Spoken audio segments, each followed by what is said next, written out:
Oggi vai a casa con la bambina o per la scuola?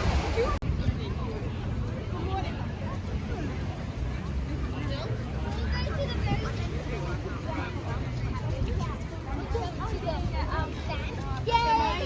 เราเป็นผู้ชายขี้เขินแก